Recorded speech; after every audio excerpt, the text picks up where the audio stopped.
दोस्तों बॉलीवुड पोल खोल के नए एपिसोड में आपका स्वागत है। और भाई साहब, अगर आपने अभी तक मेरा चैनल सब्सक्राइब नहीं किया तो कर लो, घंटी नहीं दबाई तो ज़रूर दबाओ। देखो, आप घंटी नहीं दबाओगे तो आपको नहीं पता चलेगा जब मैं नया वीडियो पोस्ट करूंगा। बात को समझो भाई साहब, दबा दो, घंटी दबा दो यार। इसी फ्राइडे को दो फिल्में रिलीज हुई थी। एक फिल्म थी झुग्गी एक्टर सिद्धांत की, और इस फिल्म ने वीकेंड में बिजनेस किया तकरीबन 3 करोड़ रुपए का। कितना भाई साहब? 3 करोड़ रुपए का। इस फिल्म का पीएनए यानी कि रिलीज करने का खर्चा है 8 करोड़ रुपए। तो जो बनाने के पैसे हैं वो तो भूल जाइए, जो इस फिल्म को रिलीज करने का खर्चा हुआ है वो भी ये फिल्म रिकवर नहीं कर पाएगी। इससे आप अंदाजा लगा सकते हो कि ये फिल्म कितनी बड़ी डिसास्टर है। मैं पिछले 4 साल से कहता आ रहा हूं कि ये जो झुग्गी एक्टर है इसमें एक भी गुण नहीं है एक्टर बनने का, लेकिन जो बॉलीवुड वाले हैं वो मानने को तैयार नहीं है। उनके पास इतने ज्यादा पैसे हैं कि वो इसके ऊपर भी लुटाने के लिए तैयार हैं। इसी फ्राइडे को दूसरी फिल्म रिलीज हुई थी पेप्सी पन्नू की 80। जाहिर सी बात है मैंने इस फिल्म को नहीं देखा था, क्योंकि मैं सी और डी ग्रेड फिल्में नहीं देखता। मैं पूरे साल में ज्यादा से ज्यादा 20 से 25 फिल्में ही देखता हूं, उन्हीं का रिव्यू करता हूं। इसके बावजूद भी लोगों को मेरे रिव्यू से प्रॉब्लम है। ठीक है, कोई बात नहीं। और आप सभी जानते हैं कि पेप्सी पन्नू भी बहुत बड़ी सुपरस्टार है।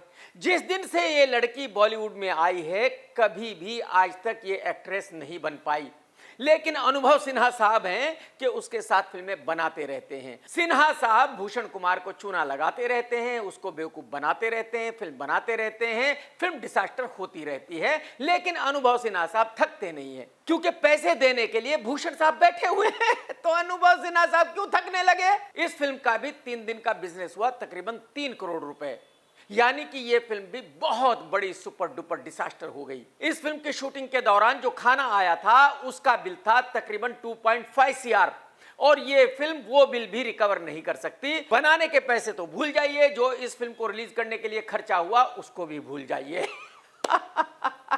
अब आप अंदाजा लगा सकते हो कि फिल्म कितनी बड़ी डिसास्टर है। इसके बावजूद भी भूषण साहब ऐसी फिल्में बनाते रहते हैं। 19 मार्च को 2 फिल्में रिलीज हो रही है, ये बिल्कुल फाइनल हो गया है, धुरंधर 2 और टॉक्सिक। और इन दोनों फिल्मों को लेकर ट्रेड में जोर की बहस छिड़ी हुई है। सभी ये पूछ रहे हैं कि कौन सी फिल्म हिट होगी, कौन सी फ्लॉप होगी, किस फिल्म का पहले दिन का बिजनेस कितना होगा। मैं ये पहले भी बता चुका हूं, एक बार फिर से बताना चाहता हूं कि धुरंधर 2 ब्लॉकबस्टर होने वाली है, उसको कोई रोक नहीं सकता। धुरंधर 2 का ऑल ओवर इंडिया का नेट बिजनेस पहले दिन का होगा 100 CR प्लस। इसका मतलब यह हुआ कि उस फिल्म के साथ जो भी कोई दूसरी फिल्म रिलीज होने वाली है उसका बहुत भारी नुकसान होने वाला है, और वो फिल्म है टॉक्सिक। जो टॉक्सिक का हीरो है यश, वो KGF 2 के रिलीज होने से पहले एक C ग्रेड हीरो था, लेकिन वो फिल्म इतनी बड़ी हिट हुई थी कि उसके बाद यश ने यह मान लिया कि वो हिंदुस्तान का सबसे बड़ा सुपरस्टार बन चुका है। और बस यही वजह है कि यश ने अपने आप को जीनियस मान लिया है। तो टॉक्सिक का सब कुछ यश ने ही किया है। Direction, writing, casting director, marketing director, hero, producer, सब कुछ यश है। ठीक उसी तरह जैसे कि सोनू सूद था उसकी फिल्म फतेह का सब कुछ, ठीक उसी तरह जैसे कि KRK था अपनी फिल्म देशद्रोही का सब कुछ। तो यश के हिसाब से टॉक्सिक दुनिया के इतिहास की सबसे बड़ी ब्लॉकबस्टर फिल्म है। तो यश को यह उम्मीद है कि टॉक्सिक धुरंधर 2 को तबाह कर देगी, बर्बाद कर देगी, और टॉक्सिक का बहुत बड़ा बिजनेस होने वाला है। लेकिन मैं आपको ये बता दूं कि यह फिल्म ऑल ओवर इंडिया पहले दिन बिजनेस करेगी मैक्सिमम 15 से 20 करोड़ रुपए का, यानी कि इस फिल्म का डिसास्टर होना तय है। उसकी वजह यह है कि इस फिल्म का बजट है तकरीबन 550 करोड़ रुपए। जब अनुभव सिन्हा से पूछा गया कि फिल्म के बिजनेस के बारे में आप क्या कहना चाहोगे, तो अनुभव सिन्हा ने कहा कि जो बिजनेस है, कलेक्शंस है, ये सिर्फ गुड गॉसिप है, इसके अलावा कुछ भी नहीं है। बिल्कुल सही कह रहे हो अनुभव सिन्हा साहब। जिस चीज का आपसे कोई लेना देना है ही नहीं वो तो गॉसिप ही होगा, उसमें सच्चाई तो हो नहीं सकती, क्योंकि जिस चीज का आपसे लेना देना है वही बात सही हो सकती है, बाकी सब झूठ ही है आपके लिए। आप अच्छी तरह जानते हो कि आपकी हर फिल्म डिसास्टर होती है। कोई भी फिल्म पहले दिन 1 करोड़ से ज्यादा का बिजनेस करती नहीं है। तो जाहिर सी बात है आपका कलेक्शन से क्या लेना देना, और कलेक्शन से आपका लेना देना होगा भी क्यों? आपके पैसे लगते नहीं है, भूषण कुमार पैसे लगाता है, लुटाता है, वो अपने पैसे मजे करते हैं आप, तो आपके लिए तो कलेक्शंस और बिजनेस गॉसिप ही है, रियल तो है नहीं। कमाल करते हो भाई साहब। जितने भी क्रिकेटर्स हैं उनको बॉलीवुड की लड़कियों के साथ शादी करना बहुत अच्छा लगता है, उनको अपने यार दोस्तों में ये कहलवाना बहुत अच्छा लगता है कि यार इसकी जो बीवी है वो मॉडल है, वो बॉलीवुड से है। ये इस बात को अपनी इज्जत मानते हैं कि इनकी बीवी बॉलीवुड से है। और जितने भी क्रिकेटर्स ने बॉलीवुड की लड़कियों से शादी की है 99% डिवोर्स ही हुआ है, 1% है कि नहीं हुआ है। तो एक भूला बिसरा क्रिकेटर है राहुल चहर, उसने भी एक बॉलीवुड की लड़की से शादी की थी जिसका नाम है ईशानी जौहर। अब इन दोनों का भी डिवोर्स हो गया है। अरे भाई साहब, क्रिकेट खेलने वालों, आपको इतना शौक क्यों है बॉलीवुड की लड़कियों से शादी करने का? भाई साहब, आपके पास इतने पैसे नहीं है कि आप उनका खर्चा उठा सको, आपकी इतनी औकात ही नहीं कि आप उनको पाल सको, तो बॉलीवुड की लड़कियों से दूर रहो भाई साहब, मत अपने पैसे बर्बाद करो ना यार। गुजरात के हाई कोर्ट में एक बहुत ही कमाल का मुकदमा आया था। एक औरत ने केस किया था अपने हस्बैंड पर कि वो अपने मायके में अपने हस्बैंड को बिना बताए रुक गई थी और इसकी वजह से उसके हस्बैंड ने उसे पीटा था। तो गुजरात हाई कोर्ट ने फैसला दिया है कि अगर कोई औरत अपने मायके में अपने हस्बैंड को बिना बताए रुक जाती है रात को और उसका हस्बैंड उसको पीटता है, तो ये कोई बहुत गलत बात नहीं है, ये बुरी बात नहीं है, इसको टॉर्चर नहीं माना जा सकता। अगर औरत हस्बैंड को बिना बताए मायके में रुकी है और उसको थप्पड़ मार दिया है तो ये नॉर्मल है। हाँ, अगर औरत को इतना पीटा गया है कि उसकी हड्डी टूट गई है तब उसको क्राइम माना जाएगा। यानी कि हाई कोर्ट की नजर में अगर कोई हस्बैंड अपनी पत्नी को थप्पड़ मार देता है तो ये कोई गलत बात नहीं है। बताओ क्या क्या फैसले आ रहे हैं, क्या क्या हो रहा है, क्या क्या सुनना पड़ रहा है, किस गोले पे मैं रह रहा हूं, समझ में नहीं आ रहा। मैं आपको अपने घर की बात बता देता हूं कि मैं अपनी बीवी को तो थप्पड़ मार ही नहीं सकता, अपने बच्चों को भी थप्पड़ नहीं मार सकता। अगर मैं अपने बच्चों को भी थप्पड़ मारता हूं तो ये एक बहुत बड़ी गलत बात है, बहुत बड़ा क्राइम है और शायद मैं जिंदगी भर अपने आप को माफ ना कर सकूं अगर मैं अपने बच्चे को थप्पड़ मार देता हूं। लेकिन हाई कोर्ट की नजर में अगर कोई हस्बैंड अपनी बीवी को थप्पड़ मार देता है तो ये नॉर्मल है। ठीक है भाई साहब। धुरंधर में डायरेक्टर आदित्य धर ने 2 डायलॉग्स यूज किए थे, मैं घायल हूं इसलिए घातक हूं, और ये दोनों ही नाम सन्नी देओल की फिल्मों के हैं। तो जब एक पत्रकार ने सन्नी देओल से पूछा कि आपकी फिल्मों के नाम धुरंधर में यूज किए गए हैं, क्या आप रॉयल्टी मांगेंगे?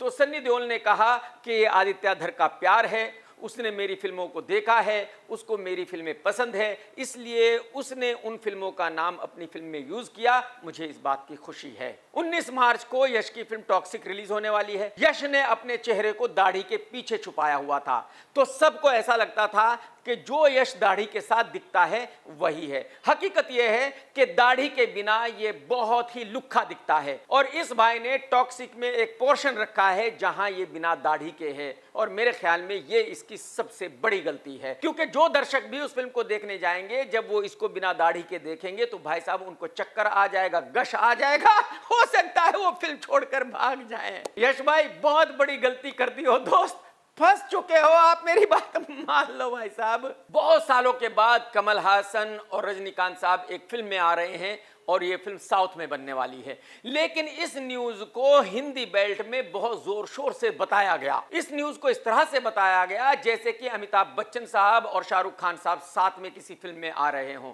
मैं आप लोगों को यह बता दूं कि जो हिंदी दर्शक हैं उनको घंटा फर्क नहीं पड़ता कि रजनीकांत और कमल हासन किस फिल्म में आने वाले हैं, कब ये फिल्म रिलीज होने वाली है, कब ये फिल्म बनने वाली है। रितेश के जीवन की बहुत बड़ी फिल्म राजा शिवाजी जल्दी ही रिलीज होने वाली है। रितेश ने इस फिल्म का पोस्टर रिलीज किया है जो बहुत ही बढ़िया है। इस फिल्म को हिंदी और मराठी दोनों भाषाओं में रिलीज किया जाएगा। रितेश इस फिल्म का हीरो भी है, प्रोड्यूसर भी है, डायरेक्टर भी है, और इस फिल्म को प्रोड्यूस किया है जियो ने। यानी कि मुकेश अंबानी साहब की कंपनी ने। इस फिल्म में छोटे छोटे रोल्स में बॉलीवुड के बहुत सारे एक्टरों को लिया गया है। कहने का मतलब यह है कि इस फिल्म की स्टार कास्ट बहुत बड़ी है। तो मुझे ऐसा लगता है कि यह फिल्म बहुत बड़ा बिजनेस करने वाली है। यह फिल्म श्योर शॉट ब्लॉकबस्टर है। मिलाप की फिल्म एक दीवाने की दीवानियत हिट रही थी और उसके बाद यह मान लिया गया था कि मिलाप का कमबैक हो गया है। फिर कुछ महीनों पहले मिलाप की फिल्म मस्ती रिलीज हुई और सुपर डुपर डिसास्टर हो गई। अब मिलाप की फिल्म रिलीज होने वाली है तेरा यार हूं मैं। इस फिल्म को प्रोड्यूस किया है इंदर कुमार साहब ने। इंदर कुमार इस फिल्म में अपने बेटे को लॉन्च कर रहे हैं। यह फिल्म 22 मई को रिलीज होने वाली है और सुपर डुपर डिसास्टर होने वाली है। मैं आपको ये बता दूं कि इंदर कुमार साहब इससे पहले अपनी बेटी के लिए भी फिल्म बना चुके हैं और वो फिल्म भी सुपर डुपर डिसास्टर रही थी। राजस्थान का एक डॉक्टर है अजय मुर्दिया, जिसने विक्रम भट्ट पर इल्जाम लगाया है 40 करोड़ रुपए लूटने का, और इसी इल्जाम में विक्रम भट्ट पिछले 2.5 महीने से राजस्थान की जेल में बंद थे अपनी बीवी के साथ। उसी डॉक्टर अजय ने इंदर कुमार को भी तकरीबन 15 करोड़ रुपए दिए हैं इस फिल्म को बनाने के लिए। जब इंदर कुमार साहब ने पैसे लिए थे उस वक्त इंदर साहब ने यह सोचा होगा कि ये पैसे उनको कभी भी लौटाने नहीं पड़ेंगे, क्योंकि बॉलीवुड वाले जब किसी के पैसे ले लेते हैं तो वापसी कभी नहीं करते। लेकिन डॉक्टर ने विक्रम भट्ट और उसकी पत्नी को 2.5 महीने जेल में रखकर यह बता दिया है बॉलीवुड वालों को कि उसको हल्के में नहीं लिया जा सकता। जिसने उसके पैसे लिए हैं उसको उसके पैसे वापसी करने पड़ेंगे। यानी कि इंदर कुमार को ये 15 करोड़ रुपए वापसी करने ही पड़ेंगे। और ये मैं गारंटी के साथ कह सकता हूं कि ये फिल्म 1 करोड़ रुपए भी रिकवर नहीं कर सकती। इस फिल्म का सुपर डुपर डिसास्टर होना तय है। तो ये जो 15 करोड़ रुपए लिए हैं डॉक्टर से इंदर कुमार साहब ने, ये उनको अपने घर से चुकाने पड़ेंगे। वो भले ही अपना घर बेचे या ऑफिस बेचे, लेकिन पैसे तो देने पड़ेंगे। मैं आपको ये भी बताना चाहूंगा कि इसी डॉक्टर से महेश भट्ट ने भी 5-6 करोड़ रुपए लिए हुए हैं। वो भी पिछले 4 साल से एक फिल्म बना रहा है, आहिस्ता आहिस्ता शूटिंग कर रहा है। उसकी वजह यह है कि उस फिल्म की डायरेक्टर भी एक लड़की है, एक्ट्रेस भी एक लड़की है। जिस दिन वो फिल्म रिलीज हो जाएगी वो दोनों लड़कियां भाग जाएगी, महेश भट्ट साहब अकेले रह जाएंगे। यही वजह है कि महेश भट्ट साहब उस फिल्म को रिलीज नहीं करना चाहते। लेकिन एक कहावत है कि बकरे की मां कब तक खैर मनाएगी, तो भट्ट साहब को फिल्म रिलीज तो करनी ही होगी। आज करे, 6 महीने के बाद करे या 1 साल के बाद करे, फिल्म को भी रिलीज करना होगा। डॉक्टर साहब के पैसे भी वापसी करने होंगे। अगर भट्ट साहब ने उनके पैसे वापसी नहीं किए तो फिर भट्ट साहब को भी राजस्थान की जेल में जाना पड़ सकता है। अक्षय कुमार ने कहा है कि उसने जिंदगी में एक भी किताब नहीं पढ़ी और उसकी बीवी एक राइटर है जो तकरीबन रोजाना एक किताब पढ़ लेती है। अक्की भाई, वैसे तो आपने सच बोला कि आपने जिंदगी में एक भी किताब नहीं पढ़ी, लेकिन क्यों नहीं पढ़ी ये भी बताना चाहिए ना। क्योंकि आप हो 10th क्लास फेल, तो जाहिर सी बात है आपको पढ़ना ही नहीं आता, तो आप किताब कैसे पढ़ोगे। और जो आपकी बीवी है वो पढ़ी लिखी है, राइटर है, तो जाहिर सी बात है वो तो किताब पढ़ेगी। तो हकीकत यह है कि जो आपकी बीवी में और आप में डिफरेंस है, ये सिर्फ एजुकेशन का डिफरेंस है मेरे भाई। इससे ज्यादा कुछ भी नहीं है। मैं आपको ये बता दूं कि मैं पर्सनली जानता हूं कि अन्नू कपूर कितने एजुकेटेड आदमी है। अन्नू कपूर को इस्लाम के बारे में बहुत ज्यादा पता है। मतलब इतना पता है कि शायद बहुत सारे मुसलमानों को भी उतना पता नहीं है। यही वजह है कि एक जमाने में वो इस्लाम के बारे में बहुत कुछ कहा करते थे, अच्छी अच्छी बातें कहा करते थे। क्या कहा करते थे जरा आप भी सुन लीजिए। कुरान मजीद में एक जिक्र हजरत बिलाल का। यूं तो थे हबशी, लेकिन हुजूर सरवरे कायनात सल्लल्लाहु अलैहि वसल्लम को उनके द्वारा दी गई अजान बड़ी मीठी थी। कहते थे एक बार तबीयत खराब हो गई तो सूरज नहीं हुआ, ऐसे थे हजरत बिलाल। जब हुजूर चले गए तो देखिए कलाम, देखिए हुजूर के नवासे हजरत हुसैन कह रहे हैं, बातचीत कर रहे हैं हजरत बिलाल से। क्या बोलते हैं? नाना गए कि तुम। लेकिन आज देश के हालात ऐसे हैं कि अन्नू ये सब कुछ नहीं कह सकता, तो अन्नू ने पाला बदल दिया है। तो अब अन्नू कपूर साहब कह रहे हैं कि दुनिया में मुसलमानों के देश हैं, ईसाइयों के देश हैं, यहूदियों के देश हैं, तो हिंदुओं का देश क्यों नहीं हो सकता। 56 इस्लामिक राष्ट्र हो सकते हैं, 10-11 कम्युनिस्ट राष्ट्र हो सकते हैं, 9-10 बुद्धिस्ट राष्ट्र होता है, तो हिंदू राष्ट्र क्यों नहीं हो सकता है? होना चाहिए। प्रॉब्लम क्या है आपको? कोई प्रॉब्लम नहीं है। हिंदू राष्ट्र होगा तो पूरा विश्व सुख और शांति की बंसी बजा पाएगा। तो इंडिया को हिंदुओं का देश बनाया जाना चाहिए, हिंदू राष्ट्र घोषित कर देना चाहिए। यानी कि अब अन्नू कपूर साहब को इस्लाम से नफरत हो गई है। अब वो इस्लाम के बारे में बात नहीं करते, अब वो सिर्फ और सिर्फ हिंदुत्व के बारे में बात करते हैं। और मुझे इसमें बिल्कुल भी कोई प्रॉब्लम नहीं है, जरा सा भी ऐतराज नहीं है। मैं अन्नू कपूर साहब से सिर्फ इतना जानना चाहता हूं कि भाई साहब प्रॉब्लम कहां आ रही है, देर क्यों हो रही है, आज ही हिंदू राष्ट्र घोषित क्यों नहीं कर रहे हो, क्या प्रॉब्लम है? प्राइम मिनिस्टर हिंदू है, प्रेसिडेंट हिंदू है, मुख्यमंत्री हिंदू है, तो फिर हिंदू राष्ट्र घोषित करने में देर क्यों की जा रही है? मैं हाथ जोड़कर आपसे रिक्वेस्ट करता हूं कि आज ही देश को हिंदू राष्ट्र आप घोषित कर दीजिए। किसी को कतई कोई प्रॉब्लम नहीं है मेरे भाई। आप जबरदस्ती इस बात को तूल दे रहे हो, आप इस बात को एक मुद्दा बनाना चाहते हो, आप इस बात पर अपनी रोटियां सेकना चाहते हो, यह बिल्कुल गलत है। किसी जमाने में आयशा खान बिग बॉस में आई थी मुनव्वर की खाट खड़ी करने के लिए, दुनिया को यह बताने के लिए कि मुनव्वर ने उसका मिसयूज कैसे किया था। जब सोफे पे बैठे थे तो क्या क्या किया था, कैसे कैसे किया था, जब बेड पर बैठे थे तो क्या क्या किया था, कैसे कैसे किया था। और मुनव्वर बिग बॉस के घर में खूब रो रहा था, हाथ पैर जोड़ रहा था आयशा के सामने कि मुझे जलील मत करो, मुझे माफ कर दो। लेकिन आयशा माफ करने के लिए तैयार नहीं थी, क्योंकि आयशा को तो पब्लिसिटी चाहिए थी और वो पब्लिसिटी उसको मिल गई थी। घर से बाहर आने के बाद आयशा को काम मिलने लगा, कपिल शर्मा के साथ फिल्म मिल गई, धुरंधर में गाना मिल गया, तो अब आयशा की दुकान चल चुकी है, आयशा को काम मिलने लगा है। अब आयशा को जिंदगी में कोई प्रॉब्लम नहीं है। आयशा को भागम भाग 2 में भी ले लिया गया है। भागम भाग 2 की स्टार कास्ट है अक्षय कुमार, मनोज, लारा दत्ता, मीनाक्षी चौधरी और आयशा। इस फिल्म को डायरेक्ट कर रहा है राज शांडलिया, ड्रीम गढ़वाला। हालांकि मेरे हिसाब से भागम भाग 2 में गोविंदा होना चाहिए, लेकिन गोविंदा को कास्ट नहीं किया गया है क्योंकि बहुत सारे बॉलीवुड वाले गोविंदा के साथ काम नहीं करना चाहते। 2 बॉलीवुड वाले जेल में थे, राजपाल यादव और विक्रम भट्ट, दोनों ही जेल से बाहर आ गए हैं। दोनों ही जेल से बाहर आने के बाद ऐसे से बयान दे रहे हैं जिनको सुनकर आप हंसते हंसते लोटपोट हो जाएंगे। जब राजपाल से पूछा गया कि आपने किसी से लोन लिया था, वो वापसी नहीं किया, क्यों नहीं किया, तो राजपाल ने कहा कि लोन क्या होता है, लोन जैसी कोई चीज नहीं होती, ये जो पैसे हैं ये सब सरकार के पैसे हैं, ना मेरे हैं, ना आपके हैं, ना किसी और के हैं। ये मेरे पास भी हो सकते हैं, आपके पास भी हो सकते हैं, किसी और के पास भी हो सकते हैं। ये पैसे जो है सरकार छापती है, सरकार के ये पैसे हैं, तो लोन वोन जैसी चीज कुछ नहीं होती। मतलब जो अंबानी के पास है वो भी राजपाल यादव का है। सही है भाई साहब, आप ऐश करो राजपाल भाई। कि कोई कर्ज कोई चीज नहीं होती, ये हमारे देश का पैसा होता है, इसमें एक सर्कुलेशन होता है और वो किसी के घर में छपता नहीं है, एक सिस्टम होता है और ये हमारे राष्ट्र की धरोहर है और इसका हम लोगों का सबका फर्ज बनता है कि इसको बड़ा सदुपयोग करके किया जाए। ठीक उसी तरह विक्रम भट्ट ने 2.5 महीने के बाद जेल से बाहर आने के बाद कहा है कि उसकी जीत हो गई है। भाई साहब, जब आपकी जीत हो गई है तो आप 2.5 महीने से जेल में क्या कर रहे थे? 2.5 महीने किसे कहते हो? 70 दिन आप जेल में थे।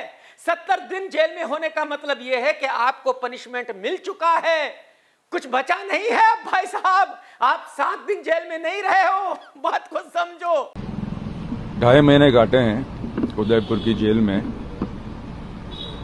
और मुझे उम्मीद नहीं, मुझे यकीन था कि यहाँ की जो कानून व्यवस्था है और जो सच्चाई है वो जरूर उभर के आएगी। विक्रम भट्ट ने यह भी कहा कि मैं उसी जगह पर था जहां कृष्ण भगवान जी का जन्म हुआ था, मैं उसी राजस्थान की धरती पर था जहां सिर्फ सत्य की जीत होती है। तो सत्य की जीत हुई है और मैं 2.5 महीने के बाद जेल से बाहर आया हूं। मतलब क्या ही कहोगे, अगर एक आदमी 2.5 महीने जेल में रहने के बाद भी ये कह रहा है कि उसकी जीत हो गई है, तो फिर बाकी क्या रह गया है? मतलब क्या हो रहा है, कुछ समझ में नहीं आ रहा भाई साहब। शाहिद कपूर की फिल्म ओ रोमियो रिलीज हो चुकी है और फिल्म ने उतना बढ़िया बिजनेस नहीं किया जिसकी उम्मीद की जा रही थी।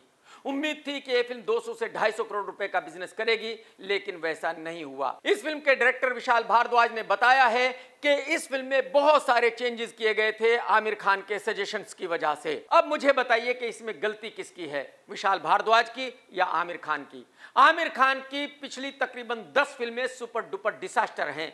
आमिर खान को खुद पता नहीं है कि फिल्म कौन सी बननी चाहिए, कौन सी नहीं बननी चाहिए। आमिर खान को खुद पता नहीं है कि आज के दर्शकों को कौन सी फिल्म देखनी है, कौन सी नहीं देखनी है। तो अगर विशाल ने ऐसे फ्लॉप आदमी से सजेशन मांगे और उसके सजेशंस पर फिल्म में चेंजेस किए और फिल्म को बनाया, तो फिर मुझे बताइए कि फिल्म सुपरहिट कैसे होती। फिल्म बहुत बढ़िया बिजनेस कैसे करती। और फिल्म देखने के बाद साफ पता चलता है कि ये काम विशाल भारद्वाज का नहीं हो सकता, ये किसी ने सजेस्ट किया है, तभी विशाल साहब ने ये सब कुछ फिल्म में रखा है। और अब बिल्कुल क्लियर हो गया है कि वो आमिर खान ही है जिसने इस फिल्म को बर्बाद किया है, तबाह किया है, जिसके सजेशंस की वजह से फिल्म ऐसी बनी है जो फिल्म नहीं चली है। जब आयशा खान से एक पत्रकार ने पूछा कि आपकी एजुकेशन क्या है, तो आयशा ने कहा कि मैं 12th फेल हूं। पढ़ी लिखी कितनी आप?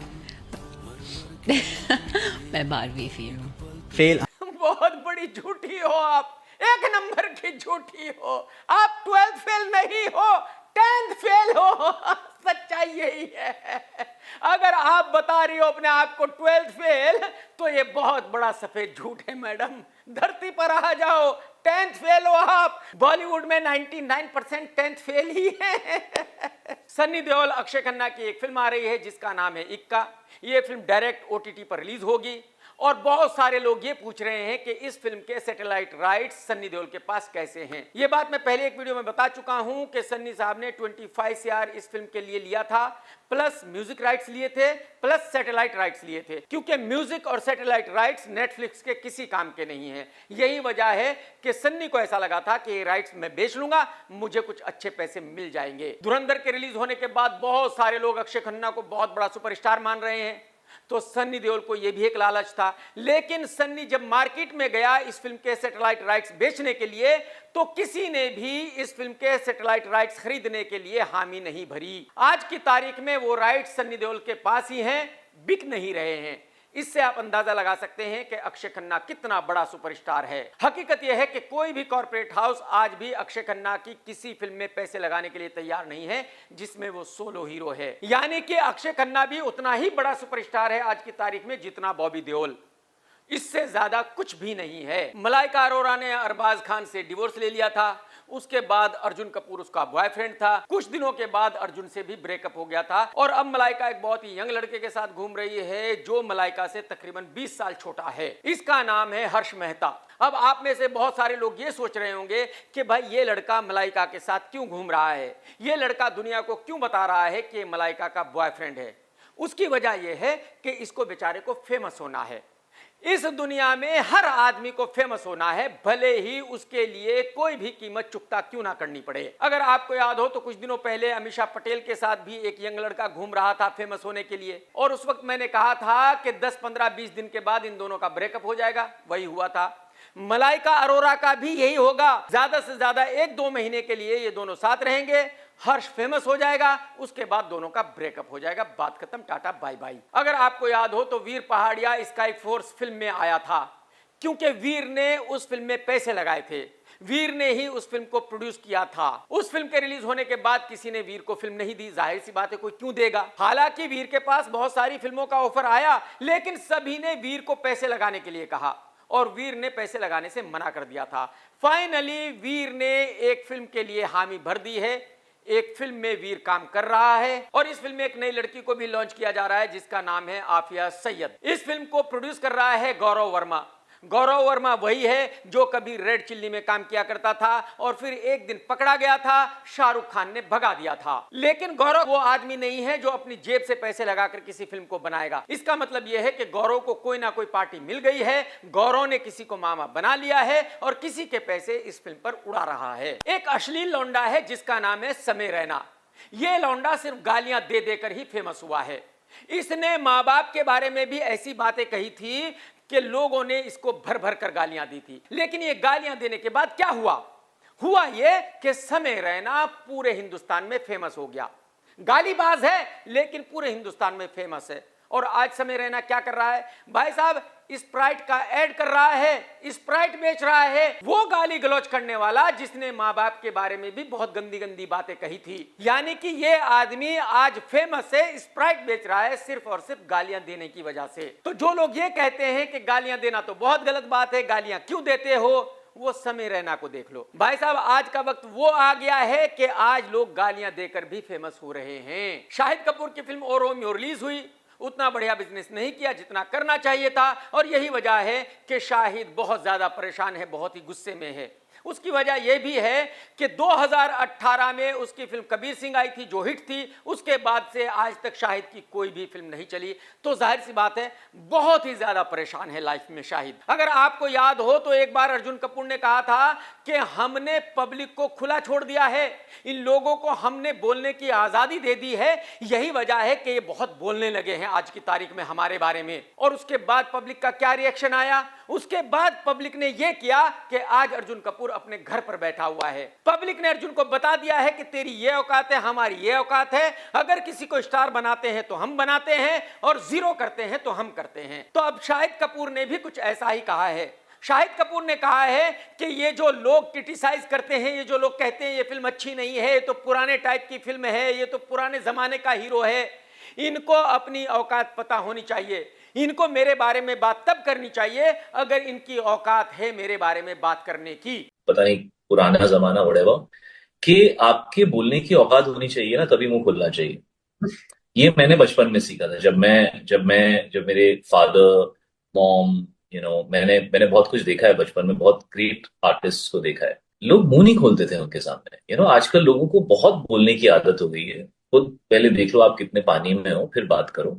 You can not. यानी शाहिद का ऐसा मानना है कि जो लोग उसकी फिल्म देखने जाते हैं वो वही लोग होने चाहिए जो हीरो हों, जो उसकी तरह काफी फिल्में कर चुके हों, जो उसकी तरह अमीर हो, जो उसकी तरह फेमस हो। जो लोग उसके लेवल के नहीं हैं उनको उसकी फिल्म देखनी ही नहीं चाहिए, उनको उसके बारे में बात करने की इजाजत ही नहीं है। उनका हक ही नहीं बनता ये कहने का कि शाहिद की फिल्म कौन सी अच्छी है कौन सी बुरी है, शाहिद ने कैसी एक्टिंग की है कैसी नहीं की है। तो मैं 1% भी शाहिद से नाराज नहीं हूं कि शाहिद ने ऐसा क्यों कहा। भाई शाहिद की मर्जी है, शाहिद ने जो कहा वो अपने हिसाब से बिल्कुल सही कहा। ये जो दर्शक हैं इनको सोचना चाहिए कि जब इनकी शाहिद जितनी औकात नहीं है तो ये शाहिद की फिल्में क्यों देखते हैं। इनको शाहिद की फिल्मों से दूर रहना चाहिए।